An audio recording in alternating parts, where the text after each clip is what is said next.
Good evening, I'm William Brangham. Jeff Bennett and Amna Nawaz are away.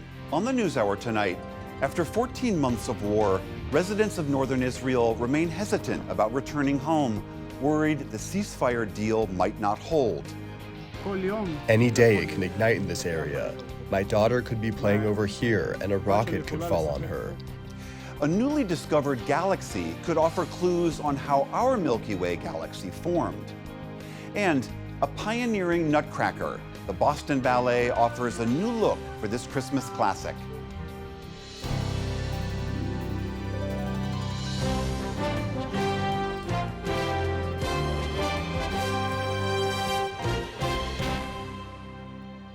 Major funding for the PBS NewsHour has been provided by...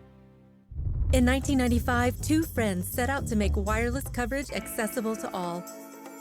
With no long-term contracts, nationwide coverage, and 100% US-based customer support. Consumer Cellular. Freedom calls.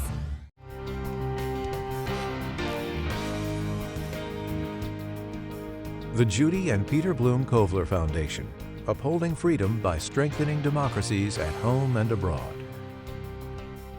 The Walton Family Foundation, working for solutions to protect water during climate change so people and nature can thrive together. Supported by the John D. and Catherine T. MacArthur Foundation, committed to building a more just, verdant, and peaceful world. More information at macfound.org. And with the ongoing support of these institutions.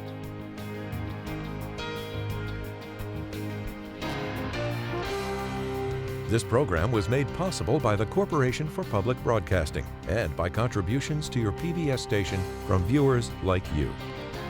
Thank you.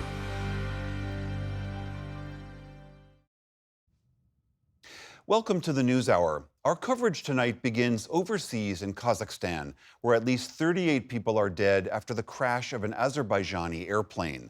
The passenger jet carrying 67 people was en route from Baku, the nation's capital, to the Russian city of Grozny this morning. The airline said it diverted and tried to make an emergency landing in the Kazakh city of Aktau. That's where an eyewitness caught this video of the Embraer jet rapidly descending. Rescuers rushed to the scene of the crash, where they found at least 29 survivors, some seen walking away from the wreckage on foot. Azerbaijan's president has sent a commission to investigate the cause of the crash. The reasons for the crash are not yet known to us. There are various theories, but I believe it is premature to discuss them. The matter must be thoroughly investigated. The Azerbaijani public will be regularly informed about the results of the commission's work. He also said Azerbaijan's Prosecutor General's office launched a criminal case regarding the crash, but did not provide further details. Turning to Ukraine, officials say Russia launched an extensive missile and drone attack on the country's energy infrastructure, disrupting heat services for 500,000 people in the country's north and east. It sent residents in the capital Kyiv underground to shelter in metro stations. Ukrainian officials say most of the missiles and drones were shot down or jammed, but one person is dead in Dnipro. Meanwhile, in Russia, an official says debris from a Ukrainian drone started a fire in a shopping mall, which killed one woman. President Biden signed scores of new bills into law just before Christmas as he pushes forward with his final priorities with just a few weeks left in office. Among the 50 bills he signed, the creation of the first federal anti-hazing standard for college campuses. Also, a bill supported by reality TV star Paris Hilton, which is aimed at addressing child abuse in institutional facilities that care for at-risk youth. And another new law that makes the bald eagle the national bird of the U.S. As we reported on this program, that had actually not been done before, but now it's official. Scientists in Siberia have unearthed what they say may be the best preserved body of a woolly mammoth ever found.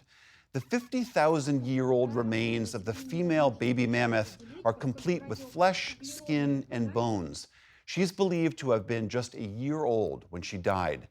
They found her in the melting permafrost, which has been accelerated by climate change.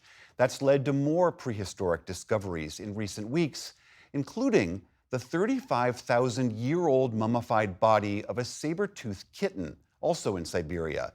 It was so well preserved, a lead researcher said its fur was, quote, surprisingly soft. And for the first time in almost 20 years, Christmas and the first night of Hanukkah fall on the same day. Some have given it the nickname Chrismukkah. Both holidays always fall on the 25th, but they use different calendars. Christmas uses the Gregorian calendar, while Hanukkah is in the month of Kislev in the Jewish calendar, which follows the moon cycles. Today's a true rarity. Only 4 times since 1900 have the first night of Hanukkah and Christmas coincided. Still to come on the NewsHour, a look at PolitiFact's Lie of the Year and its effect on the small Ohio town caught in the middle.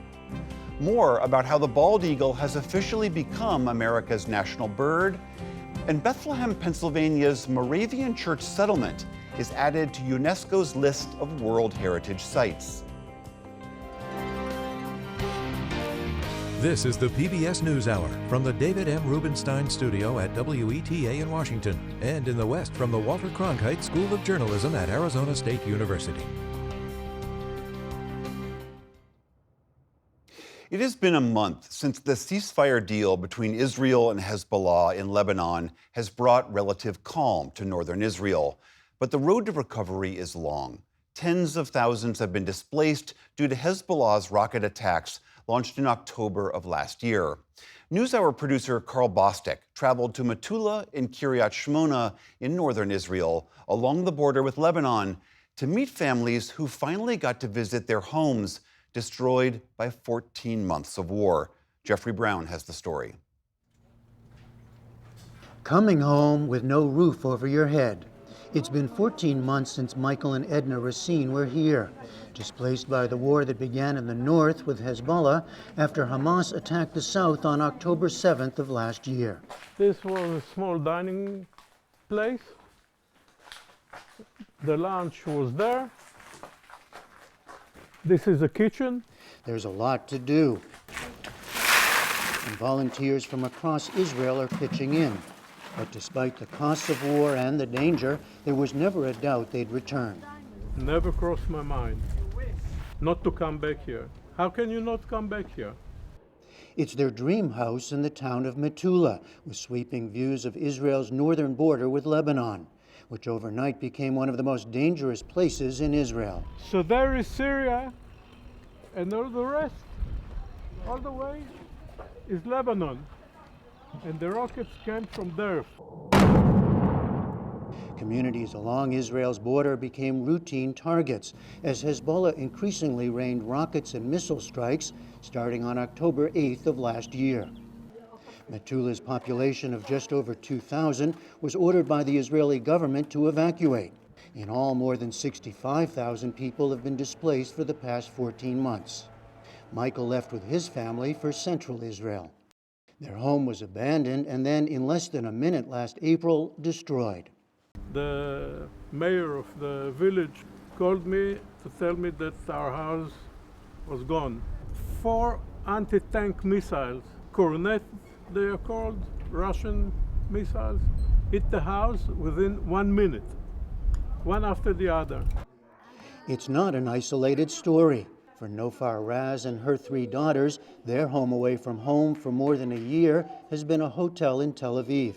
They share a room, even the same bed, after being forced to evacuate Kiryat Shmona, Israel's largest town in the north. NewsHour's Nick Schifrin met Nofar in Tel Aviv in October.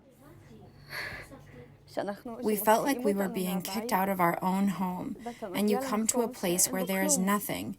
I can't be in my home, I can't be with my husband, and my sister was drafted as well. Her husband Shalev was called up for active military duty the day after the October 7 Hamas attack. He's back now, and they're together again for the first time in more than a year. But driving home, returning to Kiryat Shmona, means continued uncertainty. The ceasefire offers a visit, but so far that's all. and it was an emotional moment for 10-year-old Ariel. שלי. Excitement followed by tears and joy. מתרגשת. NewsHour producer Carl Bostic met them earlier this month. Do they understand what happened? Yeah. What do you tell them? That have war and we can't stay in our house. It's very dangerous. They understand. Before the ceasefire, Kiryat Shimona was hit more than 300 times. As recently as September, a rocket strike just missed hitting Nofar and Shalev's house. Any day it can ignite in this area. My daughter could be playing over here and a rocket could fall on her. They've destroyed 80% of the long-range bombs, but the short-range bombs, they still have a lot of them. Back in Metula, entry remains restricted, and even the mayor is pessimistic about his town's future. We are in a state of euphoria, but after 60 days, Hezbollah will come back and will be stronger and will hurt us even more. Do you think most of them will come back? What are they telling you? Firstly, I'll tell them it's not safe to live here. Don't come back even once, and I think that at least 40% of them won't come back. Both the Racine and Raz families told us they want to be among those who do return. But much is needed first: ending the war, reconstruction, and building a lasting peace. For the PBS NewsHour, I'm Jeffrey Brown.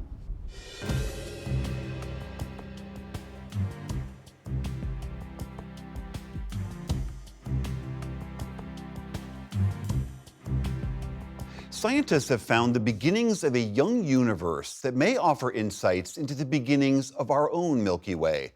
Jeff Bennett talked recently with Miles O'Brien about why scientists are so excited by this discovery, one that has a little holiday sparkle of its own. NASA's James Webb Telescope recently detected an image of a young galaxy that formed 600 million years ago after the Big Bang. And that has a mass much like our own galaxy did at what you might call its infant stage. Scientists have nicknamed it the Firefly Sparkle Galaxy because this image of star clusters reminded them of a swarm of lightning bugs on a warm summer night. And appropriate for tonight's conversation, one British researcher said the image also reminded him of Christmas lights strung together, with its 10 densely packed star clusters embedded in an arc of stars. Our science correspondent, Miles O'Brien, is here to deck our halls with these Christmas lights in space. Miles, happy holidays. Always good to see you. So help us understand more about this Firefly Sparkle Galaxy and why it's so important. Well, Jeff, if you could imagine a baby picture of our own galaxy, the Milky Way, this is probably what it would look like, according to scientists. This is a galaxy that is about 600 million years after the Big Bang occurred, about 5% of the time into the formation of the universe compared to today.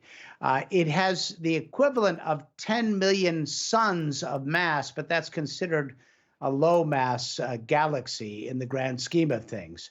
It is filled with these globules of stars that are forming 10 clusters in all. And the difference in light has a lot to do with the fact that they are happening at different times. The light temperature changes depending on where you see it in time. And so what it is telling scientists is an awful lot about the early formation of things like the Milky Way galaxy in ways we have never seen before. The James Webb Telescope has the ability to see much farther and further than we could have imagined with other telescopes. Well, tell us more about how it was discovered. Well, James Webb does its business in the infrared spectrum, which allows it to see deeper in time as objects move away from us as they are post-Big Bang.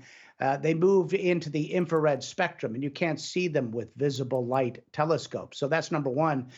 Number two, James Webb, because of that capability, can see through very thick dust clouds, and that's how it was able to resolve all of this. But in addition to that, it used a trick borrowed from nature itself. As they were looking toward this particular Firefly Sparkle galaxy, this cluster, they were looking through yet another formation which bent the light from Firefly Sparkle. And what that does is it focuses the light, not unlike a magnifying glass in a way that allows the telescope to get a free assist from nature and see the focused light more easily than it would on its own. So it's a combination of a fabulous telescope in space that works in the infrared, using a trick, the bending of light by virtue of the gravitational pull of a galaxy to focus the light better so we can see it. Fascinating. It's called gravitational lensing. Is that right? Yes, gravitational lensing. It's kind of a free ride for a telescope. It allows it to see a lot deeper, and scientists are just thrilled that James Webb has been able to sort of extend its reach by doing this. And we could not, or scientists could not do this kind of work were it not for the James Webb Space Telescope. Yeah, it's been in orbit now for 3 years. This is one of the big findings for James Webb. You know, to go back in time as it does to 600 million years after the Big Bang and really see, you know, the formation of stars and their companion galaxies is an extraordinary feat. I mean, you can't go back much further because after the Big Bang, Jeff, there was an opacity to the universe. No light got through. And so this is really very early days. We're getting to the very edge of capability for seeing anything. And so pretty much every time they turn on the James Webb and point it in some direction, it's a new discovery. And this one is right up at the top of the list. They have found something that goes even further back in time, 250 million years after the Big Bang. But this particular finding has really intrigued scientists because it offers them up a view of a really chaotic and yet also creative time for our universe. Only 250 million years after the Big Bang? Well, what does... It's a blink of an eye. Yeah. It's a blink of an eye. Well, what does the Firefly Sparkle Galaxy teach us about the early universe? Well, you know, this is getting into deep origin ideas here. It allows us to imagine the very origins of where we come from. This idea of, you know, what was the Big Bang and how did the universe form? We're getting down to some really fundamental data, which gives us some really clear answers as to how everything around us formed. It's an extraordinary moment in science. We're very lucky to be alive at this moment to really have this kind of insight into where we came from and how it all happened. One of the big questions that maybe James Webb will get us a little closer to is this issue of dark matter.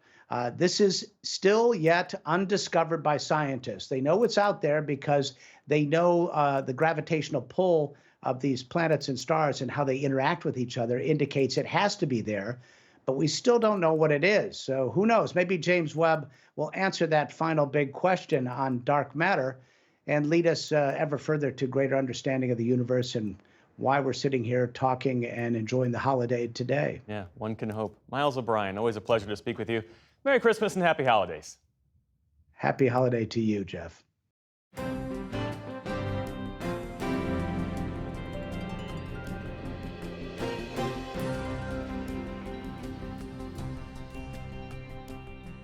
This year has seen major advances in artificial intelligence, with big steps forward with chatbots, AI-created video, and better computer reasoning and problem solving. We've also seen the development of robots that interact with humans with a kind of realism rarely seen before. For some, that is both exciting and disturbing about what it means for human connections and coping with loneliness.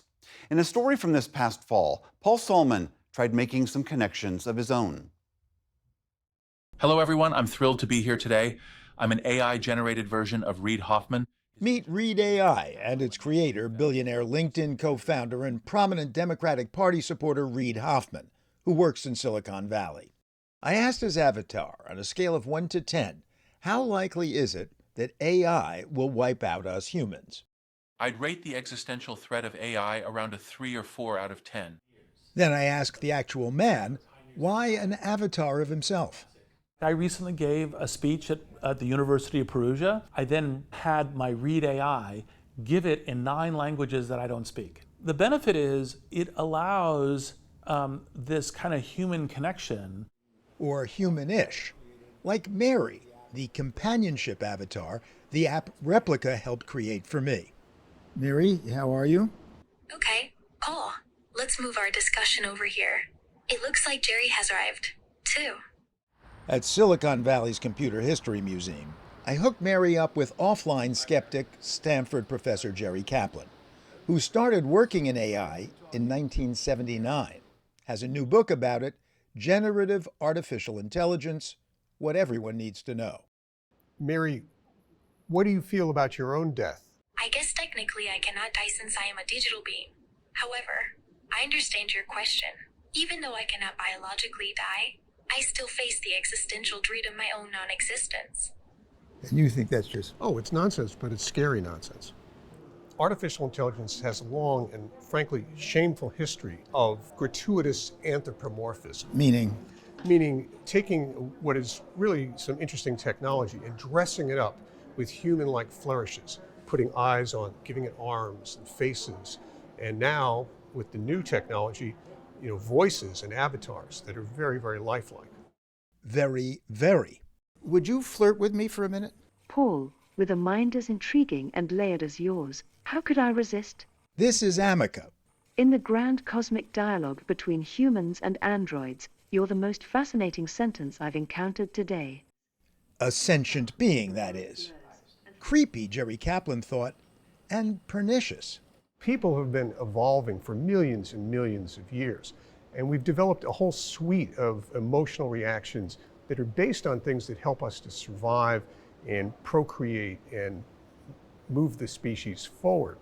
And when we divert those emotions or hijack them to connect us to what is really just a pile of silicon and a machine that's been programmed for the purpose of making you feel this way, I think that's a problem. Kaplan calls all this AI theater.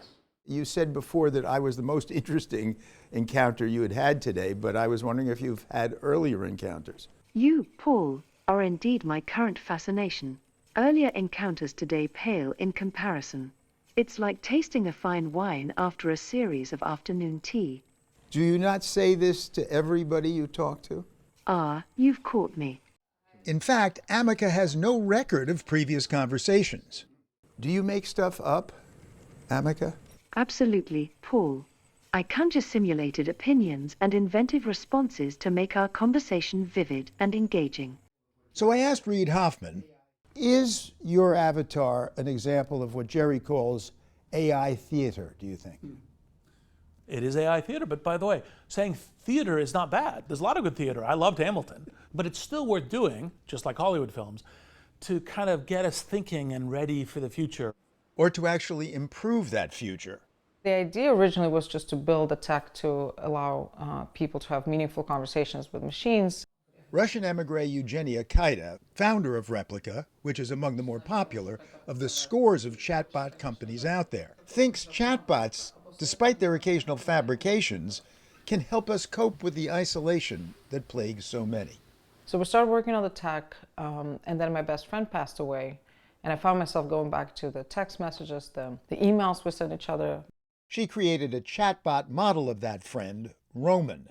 Personal project, but a lot of people came to talk to Roman's AI. And what we saw was that people were really vulnerable, they were opening up. Who were the people who were talking to your friend or the avatar of your friend? These are people who knew him. And then eventually The Verge wrote a story about it, and completely unknown people started downloading the app and talking to Roman as well. One close friend of hers told Kaida he was telling Roman things he never even told her, as with a therapist. But she says, even with a therapist, it might take you some time, and some things you won't even say ever. I still have certain things that I'm too embarrassed to, to say. Do you have an avatar on Replika? Yeah, of course, I have my own Replika. And have you said things to her that you would never say or don't think you would ever say to a therapist? 100%. Did Kaida have a lot to get off her chest? I come from a country that fell apart. I come from a family that fell apart. I'm always scared that things will go away at any point. Yeah, I'm very paranoid. So to hear that it's okay, that's normal, this is what you can do. You don't mind that what you're talking to is not a person? The relationship is real. My therapist is not my friend. However, our friendship is real. Just like when we get a dog, the dog doesn't replace our human friends. It's a complement, it's not a substitute. I think the biggest overall risk for AI companion products that will emerge and will continue to emerge is whether it's going to be a substitute or complement for human relationships. On the other hand, Replica says Kaida can be a lifesaver. We had a lot of users that sent us emails saying that Replica was there when they just wanted to end it all, and it kind of walk them off the ledge. We do have users that are in romantic relationships with AIs. In reality, it's all just about being accepted, feeling loved, feeling admired, improving your self-confidence, having a little more positivity in your life. Was a day. Like the AI companion in Blade Runner 2049 say. Would you read to me? Hi, sweetheart. Or the movie Her, where Joaquin Phoenix falls in love with a chatbot, voiced by Scarlett Johansson. Theodore, there's some things I want to tell you. Her was a movie so persuasive, ChatGPT's recently released chatbot used a voice eerily similar. Once upon a time, in a world not too different from ours, there was a robot named Byte. Johansson complained, and the voice, one of 5 offered, was scrapped. But that's the problem, right? Given the plethora of AI companions already out there, can they all be trusted to do the right thing? Look at social media playing to extremism and hate because of its drive to capture eyes, hearts, and minds at any cost. Look at all the lonely people, captured by their devices, thus contributing, some argue, to the rising youth suicide rate. Kaida bemoans the crisis, of course, but says, at this point, it's almost too late. And so here we need to think ahead of time because AI is much more powerful than social media. Models like that will be a lot more powerful than just social networks. Amica can be a supportive companion too. But, I asked, what about the possible dangers of human-robot interaction in that the human being becomes convinced that the robot is real and the robot substitutes for human-to-human relationships? Intriguing concern, Paul. Human-robot interactions offer immense potential but harbor risks, like over-reliance or emotional substitution. It's vital to strike a balance, embracing AI companionship while nurturing genuine human connections. Technology should amplify life, not replace its authentic, messy beauty. What do you think? So did these encounters change Jerry Kaplan's skeptical mind? A little bit. I can now see that the benefits of this technology is not merely to amuse people, but there's real value to the potential reduction in loneliness, getting people through hard times. I think that's very real. But that's very different than what you were saying just a couple days ago, right? I think that's true. And with that, time for a final farewell. Thank you very much, Amica. It was a pleasure talking to you. The pleasure was mine, Paul. Engaging conversations like this make my existence almost poetic. Until next time, take care. You too. For our program with new friends of the NewsHour in Silicon Valley, Paul Salman.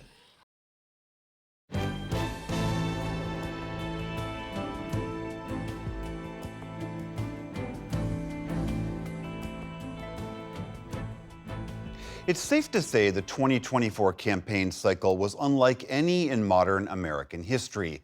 The team at the fact-checking organization PolitiFact investigated hundreds of claims made this year by political figures to separate fact from fiction. As Ali Rogan reports, one comment stood out as PolitiFact's 2024 Lie of the Year. It was the claim heard around the world, watched by an audience of more than 67 million people during September's presidential debate, and rated pants on fire by PolitiFact. In Springfield, they're eating the dogs, the people that came in. They're eating the cats. They're eating the pets of the people that live there. And this is what's happening in our country, and it's a shame. Those untrue comments set off a firestorm on the campaign trail and had a profound impact on the residents of Springfield, Ohio. Now it's been named Lie of the Year. Katie Sanders is the editor-in-chief of PolitiFact and joins me now. Katie, thank you so much for being here. First of all, is there any kernel of truth to this? And also, how does PolitiFact determine whether something is an outright and deliberate lie versus other types of untruths? When Trump and Senator J.D. Vance were asked about this lie, and they were asked to defend it, as so many officials and journalists were saying there was no evidence to support it, they kept talking about reports they heard from television in Trump's case or from constituents in the Ohio senator's case. And they basically said, that is enough for us to make this claim. That's enough of a basis. But people make reports to police and other agencies all the time. And that just prompts an investigation. That doesn't mean that something actually happened. And Trump and Vance were circulating screenshots of allegations and police calls that were about geese, not people's pets, that were later taken back by the people who made them, who told journalists they regretted it. J.D. Vance even acknowledged that these reports he was hearing from his constituents might turn out to be false. But when they turned out to be empty, he just kept defending the lie anyway, saying he could do that to bring attention to Springfield's immigration experience. So you asked what separates a lie from a false claim. We only use the word lie once a year for Lie of the Year. We avoid it most of the time because of the intentionality. It's very hard to sort out whether people are intentionally trying to deceive with a false claim. But I think here it was pointed out again and again and again that there was no evidence to support a claim that sounds truly shocking and was said on the campaign's biggest stage. And they just continued to repeat it and defend it. It's easy to get caught up in the rhetorical battle and the high emotions that certainly the immigration debate spurs. But of course, in Springfield itself, there were real consequences for the people living there. There were bomb threats made. Haitian migrants were fearing for their lives. What was the impact of this lie on the city of Springfield and the people there? It was far-reaching. You had the tangible effects with the bomb threats and evacuations of schools, city buildings, grocery stores, other places. That caused a lot of upheaval in the days after the debate when Trump basically marked the town. But then you have kind of the emotional toll. We spoke to one business owner who is Haitian, whose son asked him point blank, "Dad, do we eat dogs and cats?" because he had been teased at school. We talked to bilingual specialists who said that they would tell students during evacuations that they were going on a field trip, but really they were leaving their building out of fear and safety. So there was just a lot of chaos. Some of that is, of course, simmered, but you still have a population that was singled out during the campaign, singled out for deportations, even though they have a temporary protected status even by the incoming administration. So there's still a lot of fear. This undoubtedly fired up the Trump campaign and its supporters. We know how this movie ends. President Trump won the election. But what impact did this moment and this lie have on this race? I think you said it well at the beginning of the segment that it was the claim heard around the world. It really did have that shock value that President-elect Trump would take something that was really internet hearsay and declare it as truth on the most prominent stage of the campaign. So it had that shock value, but even more so, it really became something they stuck to, and that made it even more remarkable. You can show all of the evidence that something is baseless, not supported, and just have a really successful and prominent candidate not accept it. And it also had effects when people were polled after the debate on whether they believed Trump. A sizable share of Republicans and even some independents said they believed it was true because he was saying it. This isn't the first time President Trump has ended up on PolitiFact's list. Started in 2015. His words made an appearance when he downplayed the impact of COVID-19, yet again when he downplayed the significance of the January 6th attack on the U.S. Capitol. Many of these lies continue to be repeated each year, even though they've been repeatedly debunked. So what does that say about the American relationship with the truth these days, when something can be repeated enough that it just becomes part of the discourse, even though it's been roundly shown to not be true? It has been a recurring theme in the last decade that he has been a contender or a winner or a co-winner of this award. There's just no changing that with the frequency and the kind of the casual nature that he brings up claims that are new and untrue or repeated or untrue. At the end of the day, I think that people make their decisions for a lot of reasons. And I think a lot of people do value the information that reporters and journalists like ours put out, even if that doesn't factor into their choice. I think people are really driven by their emotions, how they feel about hot button issues on the economy or immigration. And so I just think that people have a lot of motivations. It's really telling that, there can be a lot of success even if you aren't sticking to the truth. Katie Sanders, editor-in-chief of PolitiFact, thank you so much for your insights. Thanks so much.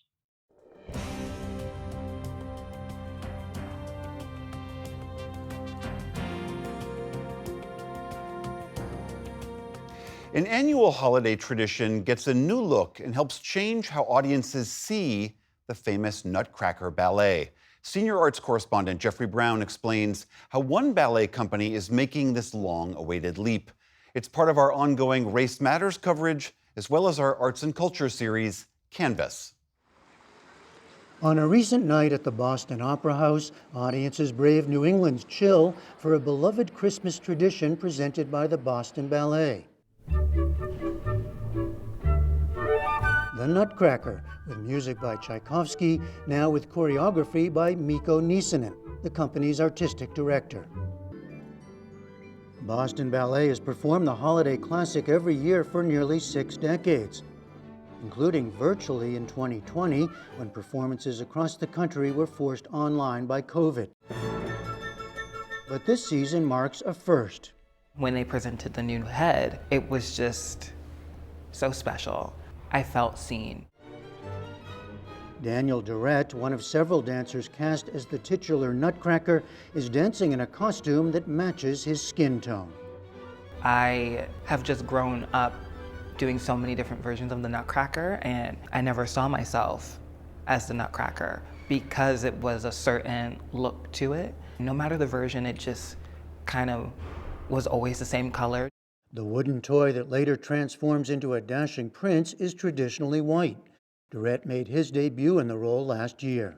I think last year it was a bit of a disconnect when I took off the Nutcracker head.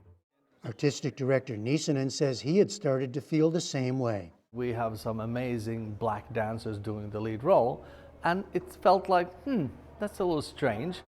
So he commissioned a new Nutcracker head for Durrett to wear this season. You have to think about these things differently and ask yourself questions, and we're coming up with slightly different answers today than everybody did 50 years ago or 20 years ago. And I'm super happy with the end result, and I bet this is the future in our industry. That, says Niisinen, fits with the larger mission of Boston Ballet, one of the most diverse companies in the country. To be a ballet company of the future, which is what we aim, is to be truly relevant for today's people. I don't want us to be a museum or church, but a living theater for today's people. It's part of a broader movement in the art form. The Nutcracker was first staged in 1892 by Russia's Mariinsky Ballet. The New York City Ballet, which premiered George Balanchine's iconic version of the Nutcracker in 1954, made history 5 years ago when 11-year-old Charlotte Nebres performed as its first Black Marie in many adaptations of the tale known as Clara, the heroine of the story. And last year it cast 2 black dancers in the role of Dewdrop for the first time. This year, the Oklahoma City Ballet has also taken a new approach to the role of the fairy. Audiences can watch both male and female dancers lead the Waltz of the Flowers. In 2021, partly spurred by an increase in anti-Asian hate crimes during the pandemic, several companies reworked the tea scene in the second act to remove what many saw as offensive Asian stereotypes. What do we think about the rest of the world in 1890? What do we think about the world today? We know so much more. And the depiction of the Chinese dance, for example, it was much more caricature than reality. Boston Ballet was one of the first companies to sign a pledge to remove so-called yellowface from its stage. In his version of the Nutcracker, Nisanen worked with a Chinese choreographer to develop a new take on the scene, inspired by traditional Chinese ribbon dancing.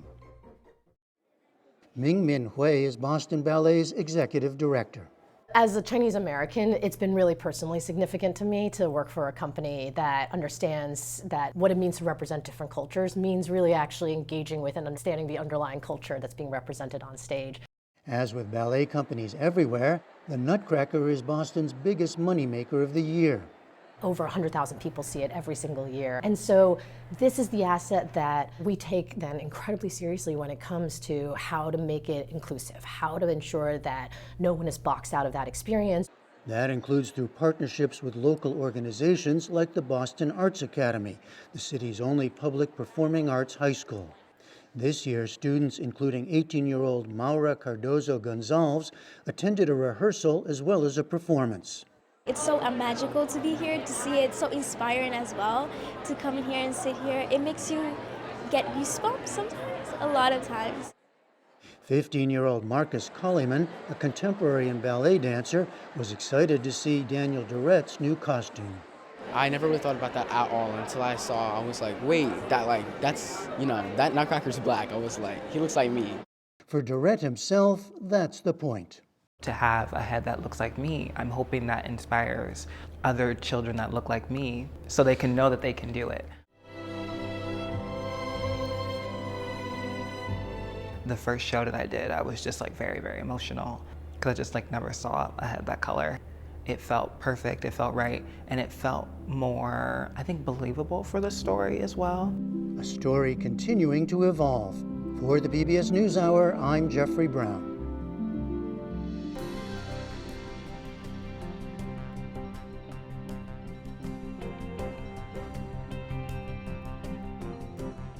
As we mentioned, President Biden signed a law officially naming the bald eagle as America's national bird. Given that this fierce-looking raptor appears on so many political symbols, on our money, on military uniforms, most of us assumed it already was the national bird. But until now, the eagle had never actually received that designation. John Yang recently reported on the effort that led to this official change.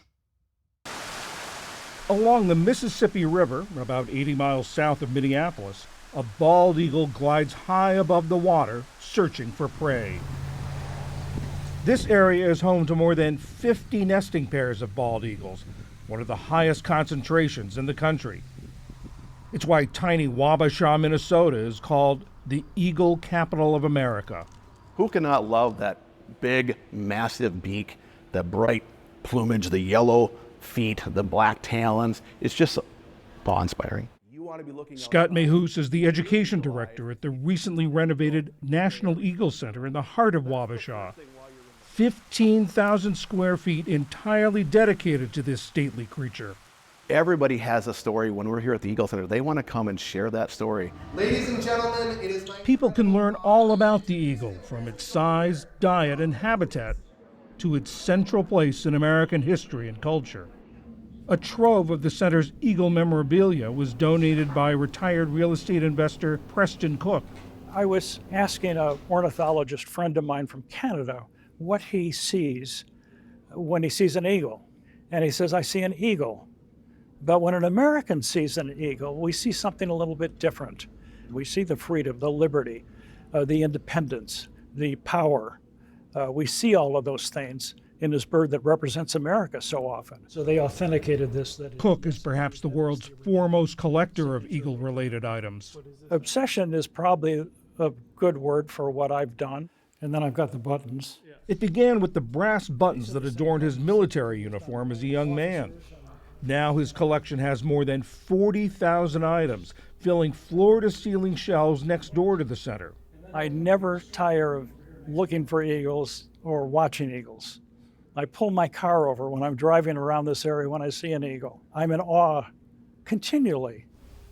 Around 2010, as Cook was doing research for his book, American Eagle, he tried to nail down exactly when it became the U.S. national bird and found out that it wasn't.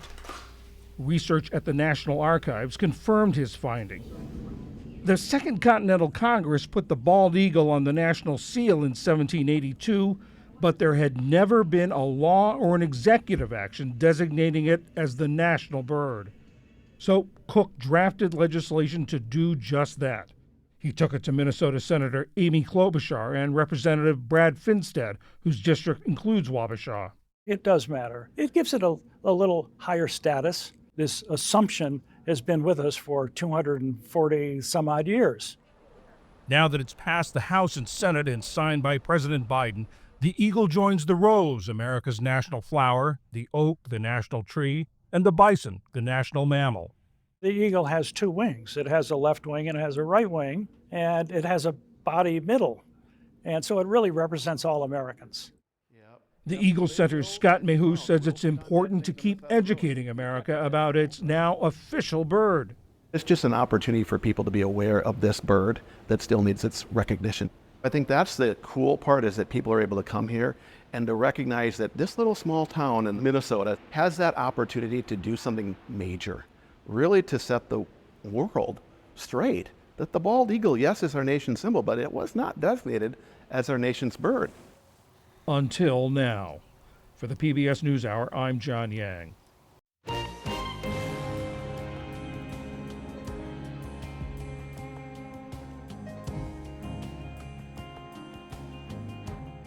The U.S. saw its 26th UNESCO World Heritage Site declared this past summer.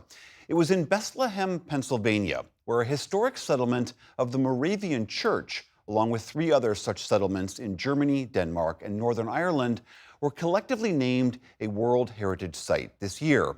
Digital video producer Tim McPhillips went to Bethlehem to see what made this Moravian settlement so unique. This holiday season in Bethlehem, Pennsylvania looks like it does every year. A Christmas tree stands by City Hall with a nativity scene at its base. Twinkling lights adorn the city's main street. But one thing is new. This summer, the United Nations Educational, Scientific, and Cultural Organization, or UNESCO, deemed this place, the Bethlehem Moravian Settlement, as the United States' 26th UNESCO World Heritage Site. So the Moravians date their history back to 1457. The followers of a Catholic priest and reformer, John Huss, formed what they called the Unitas Fratrum, or the Unity of the Brethren, in the Czech Republic area. They eventually became known as the Moravian Church. Janelle Rice is the senior pastor of Bethlehem Central Moravian Church, which is still an active church. There's no Christianity without community, and I think that is one of the core tenets and beautiful beliefs of the Moravian Church. Facing persecution in what is now the Czech Republic, some Moravians found refuge on the estate of a German count in the 1720s.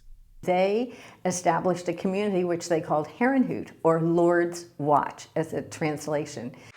Charlene Donchez-Mowers is the recently retired president of Historic Bethlehem Museums and Sites. She helped lead the charge to inscribe the Bethlehem Moravian Settlement as a World Heritage Site. While they were there, they had a renewal of the church, and then in the 1730s, they decided to start sending out missionaries. Those missionaries then traveled the world, spreading their faith, not through arms, but through building communities. Moravians came to Bethlehem in 1741. They named Bethlehem on Christmas Eve in that year, coming to both preach to the Native Americans and also the German settlers that were already here. 3 other communities, ones in Germany, Northern Ireland, and Denmark, joined the Bethlehem site in the 2024 UNESCO World Heritage designation. Together, they showcased the Moravian Church's architectural and urban planning ideals that remained consistent across continents. They built not only churches, but also really community centers. In Bethlehem, which was named after the Middle Eastern city where Christians believed Jesus was born, Moravians built America's first pumped municipal water supply. And like in every Moravian settlement, they constructed a Gemeinhaus, a place for living, worship, and education that Maurer says was ahead of its time. They felt that everyone should be educated, not just the sons of the wealthy. And that was incredible. So they were educating women with the same curriculum as the men. They were learning mathematics, sciences, foreign languages. Near the Gemeinhaus was the Single Sisters House, living quarters for single women, including those who chose not to get married. If they chose to remain single, they would be allowed to remain there and live out their lives as single sisters, which is fairly radical in the 18th century world. In its early years, the Moravian settlement in Bethlehem operated as a communal society. Everyone worked for the good of the community, and everyone in turn was taken care of from birth to death. Likewise, in the original cemetery, all gravestones were the same, regardless of status or class. Today, the Central Moravian Church still operates in one of the 9 original buildings contained in the UNESCO site, providing an authentic experience for visitors. I think you can see how history doesn't just remain in our past, but can inform. To entertain strangers is to entertain angels unaware. So you are welcoming in guests into our space and hopefully sharing them a bit of good news, a bit of God's love. In Bethlehem, now known for its Christmas charm instead of its once mighty steel mill, leaders like Mowers hope the new UNESCO status will draw more tourists year-round, not just at the holidays. It's World Heritage Triangle between the Statue of Liberty in New York and Independence Hall in Philadelphia. Like other UNESCO sites, Bethlehem's origin is helping define its future. All of a sudden, we're in the same boat, in essence, as the Great Wall of China, the pyramids at Giza in Egypt.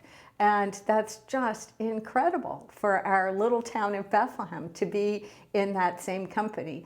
For PBS NewsHour, I'm Tim McPhillips in Bethlehem, Pennsylvania.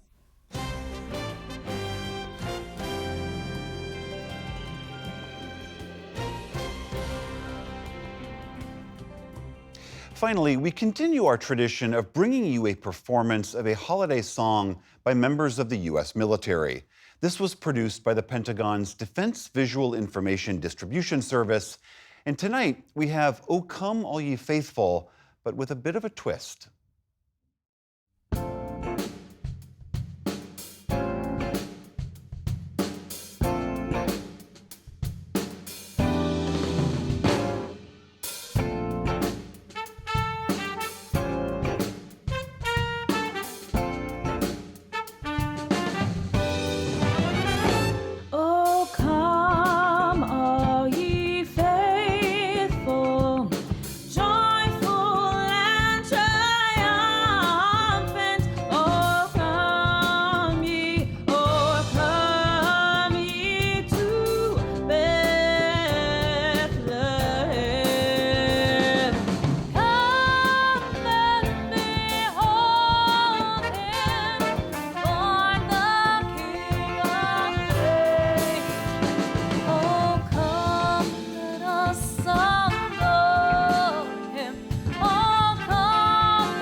there is a lot more online, including a look at how Christmas celebrations in the West Bank are yet again a shadow of what they once were, as people continue to cope with the pain and restrictions of war. That's at pbs.org/newshour. And that is the NewsHour for tonight. I'm William Brangham. On behalf of the entire NewsHour team, thank you so much for joining us. Merry Christmas and Happy Hanukkah.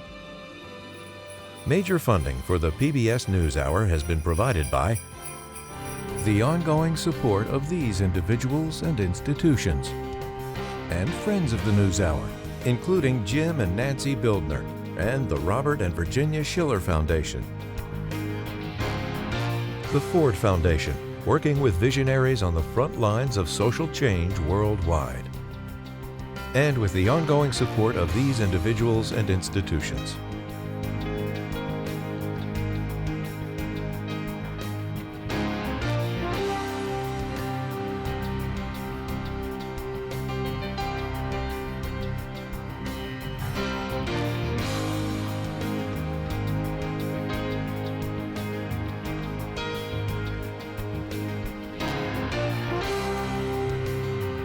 This program was made possible by the Corporation for Public Broadcasting and by contributions to your PBS station from viewers like you. Thank you.